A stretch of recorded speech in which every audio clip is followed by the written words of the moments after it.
Hey y'all, welcome to Mental Health Chat. I am going to get right to the point because this topic isn't easy for me. It reveals sides of my personality that I tend to keep to myself most of the time. I, like most people, want to have a good rapport online and try to interact with people as best I can, but I often remind people that I was diagnosed with sociopathy. So the amount of empathy I can give towards people, the amount of care that I give towards people's problems is probably nil, honestly speaking. I can give advice, and sometimes I find myself giving advice, whether I really care about the situation or not. And people take that, especially in the realm of parasocial relationships, to meaning that I actually want to be their counselor. And I find that's probably one of the biggest reasons why I don't pursue friendships. And I think I need to talk about this situation because I'm far from the only person going through this. But with my mental health issues, I like to remind people that I am a very detached person. And when you come to me asking me for advice on something and I give you the best advice I can, you should leave it at that. Now, I'm not going to name names because I actually still do care for the person that set this off, but they did it during a time where it's overwhelming. I have a child in school that goes to school here from home. So most of my day is wrapped around making sure that he does his bare minimum at that and making sure that the teachers and him are dialoguing properly. So that is tough enough. But then you've got a whole bunch of other stuff that I've got to personally get done, and my responsibilities as a mom and a girlfriend to take care of. And the few hours that I get to myself on Sundays, I spend with my friends gaming. And this person who wants to be friends doesn't seem to understand that I don't have time for their stuff. And I think I need to make it clear. This is for me. I can't speak for other people. But the moment you unpack a bunch of your stuff on me when I barely know you, I already stop looking at you as a potential friend, but as somebody who sees me as their Negro whisperer or their black mule. And maybe that's not the goal you were going for, but that's the vibe you put off when you do that to people. I don't know you. I shouldn't know your whole personal life within a few conversations.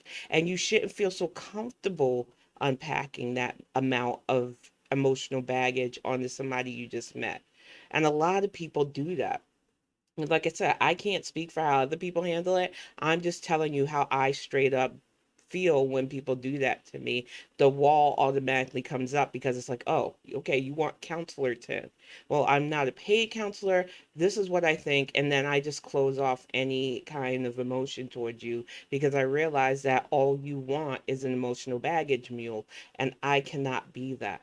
If I tell you something like, well, this seems like a problem, but you should handle it within your relationship. That is not for you to go, no, you know what? You're good at this. You be the mediator for me and my partner. No, no. What? And that's the problem with humans altogether that I've noticed. And you could call it sociopathy. I just call it the reality is people get into a relationship with somebody that they can't be 100% themselves as, and that's a bad sign. If you are with your partner and you're like, I can't say this to him or I can't say this to her because they won't like it or hurt their feelings, you are not being 100% yourself. If your partner is hurting you, your best friend shouldn't know that. Your partner should. If you can't talk to each other, why are you together? That was the point that I wanted to stress constantly over and over again. And it just got to the point where it was just like, I don't like repeating myself. If I'm constantly repeating the same message over and over to somebody who's reached out to me for advice, I realize that what I'm saying is not getting through. And they can nod their heads and say, oh, that's great, that's brilliant. But if you're pulling me into your mess still, obviously wasn't that great advice anyway. So I'm just saying that this is for me a really big red flag that I've noticed, especially the older I get. And I've noticed that it's a certain demographic, whether they like being the put out there and having the spotlight on them. Y'all unpack a lot of stuff on the people's shoulders who are already carrying our own burdens. You tend to center your need to vent about things and make things about your problems and get upset when we say, hey, we're dealing with our own stuff too. So it's hard, and then being friends with y'all, you make it feel like our friendship is like a badge for you to wear to say that you're not a certain way. And that makes me more uncomfortable the older I am now. I vented about it on Twitter. I am not comfortable being the only one of me in my group of friends anymore. Whereas I used to think, it's nothing to think about. Now I hyper focus on it because how many of those people who swear to my friends up and down are saying horrible, hateful things about people like me just out of ear reach. I have to think about those things a bit more now, and it sucks. It sucks that I don't look at the people that I used to be cool with in the same light, that I can't trust to like go down to another state and be the only one of me in the group because I've seen this scenario play out. And FYI, the black person doesn't make it out of there. So when you add all of those factors on top of the fact that I am not your emotional support Negro, I just feel like people need to understand that. Like I said, I understand that not every person with mental health issues are a monolith. Not everyone approaches the need for friendship and the need to socialize in the same way. I am a very detached person. It is a part of the sociopathy that a lot of people still don't understand in this day and age because you believe sociopaths are just devoid of any feeling. No, we have feelings. We just choose whether or not to wield them or utilize them, unlike some people. And for me, it is a lot easier for me to detach and not deal with a situation that not only makes me uncomfortable, but I really have no interest in.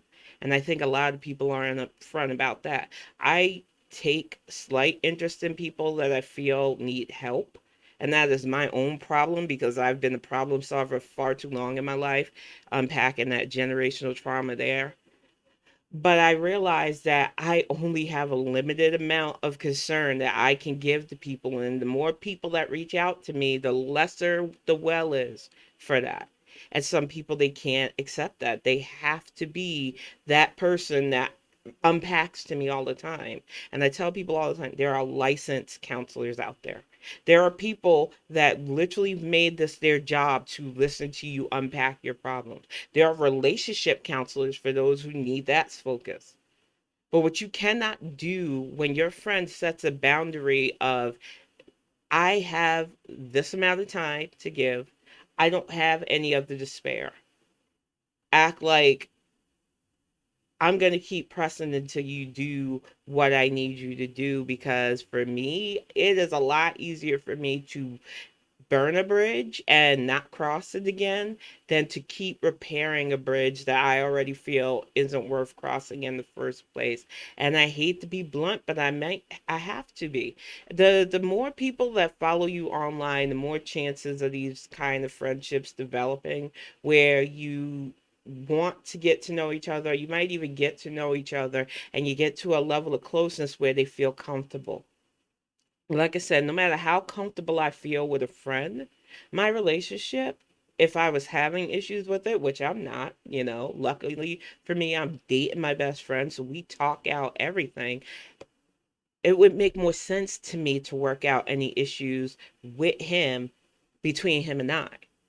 And I think a lot of people don't do that. And that's an issue that I have seen recurring with several people. And like I said, if your friends are knowing more about the issues that you're having than you and your partner, that's a red flag. But I think another thing that's just exhausting to me is all these people who want to be friends but don't understand that being friends with a sociopath isn't easy. We're not going to reach out to you all the time, if ever, depending on our level of social anxiety, our level of just wanting to deal with it, or our level of finding you interesting enough to even bother with. A lot of times we're doing our own thing too. I'm a writer. If I am not in my head, I am taking care of stuff in my house. So yeah, I'm not always going to have time to drop and gossip with you about whatever latest thing. And there are some of my friends who've gotten this and understand that, and they'll drop me a text. They don't get upset that sometimes it'll take a day or two for me to respond because I am in either creative mode or mom mode or a mode where I cannot immediately get right back to them. But you have these people who think it's owed to them because I call them a friend, and I need to let you know, put you on notice that if I am close enough to you where I dialogue with you on a regular, I am not saying that you own my time, that I owe you my attention towards things. And you're not going to always get that. And you have to accept that. If that's not for you, that's fine. Move on. I'm okay with that. That's just how it has to be. But some of yous just aren't, and you need to know how frustrating it is.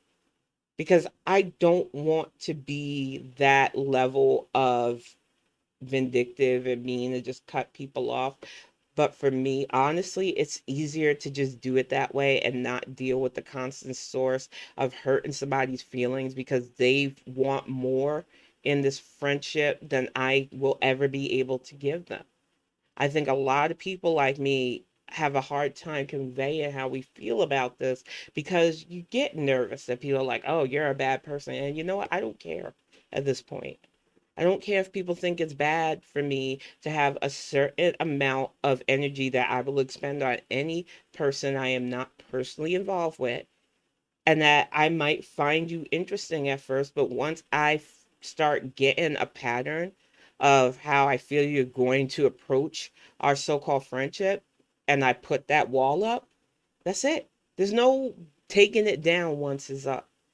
And I think a lot of people don't even realize how easily they cross that threshold because a lot of you just push a lot of your baggage onto your friends. And I get friends are supposed to care, friends are supposed to share stuff. But when you look at your friend and all you see is somebody that you can vent to, somebody that can problem solve for you, and you realize that a lot of times you don't realize they're not sharing the same woes with you, they're not unpacking their problems with you, they don't see you in that problem solving light. You start to realize that you are using them as an emotional support person and not a friend. And while some people get off on that, that's their thing. They like being that helpful person. Not everybody's like that. And I could tell you, for me, I am not like that. So I just want to give that heads up because it's hard. I say no new friends, and people think I'm just being the cute grump or my normal Gen X cynic type self. And no, it's honest. I do not make friends easily. I have had people say they were my friends and go, well, I really didn't know her, or I knew this side of her, but I didn't know this side. Because honestly speaking, with certain friends, I knew I had to have a certain demeanor about myself to fit in and be their friend, ideal of what a friend was. And that's exhausting. I don't want to be around people like that. I like having a friend that I know I can be completely 100% myself around, and they're used to it. And there's only one person currently that could say that they are, without a shadow of a doubt, my best friend at this point. And it's sad, but it is the reality of the situation when it comes to friendship and stuff with people like me. It is a very hard path to navigate. That is the best way I can put it. And not everybody's built to traverse that road. And I think a lot of it stems down to just protecting my own energy and mental levels.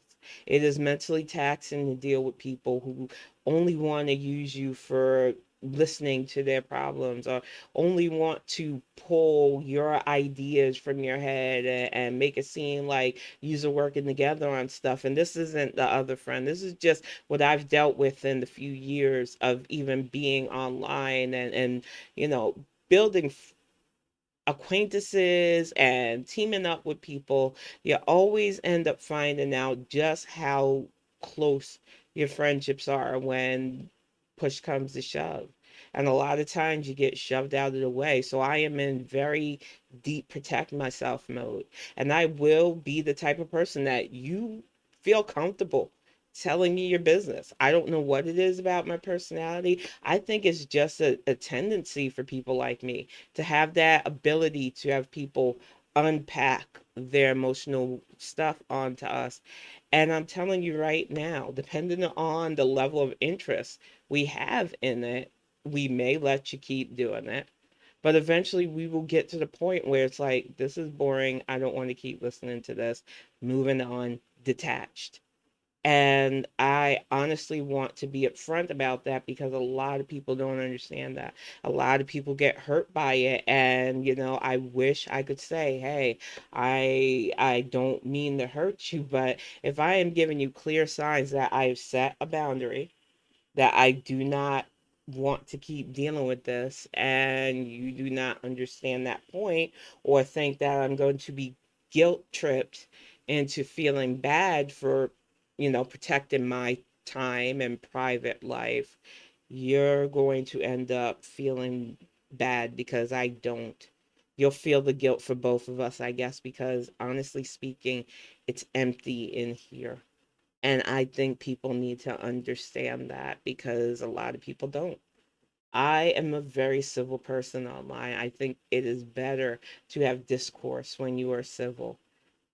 I know that civility in the last few years comes across as more empathetic, and I've never claimed to be an empath. Not that I can remember. I might have back in the day, but I don't think on those terms anymore, especially after my diagnosis, because I realized that empathy is a tool that a lot of people don't even understand and try to exploit to say, oh, I feel certain things.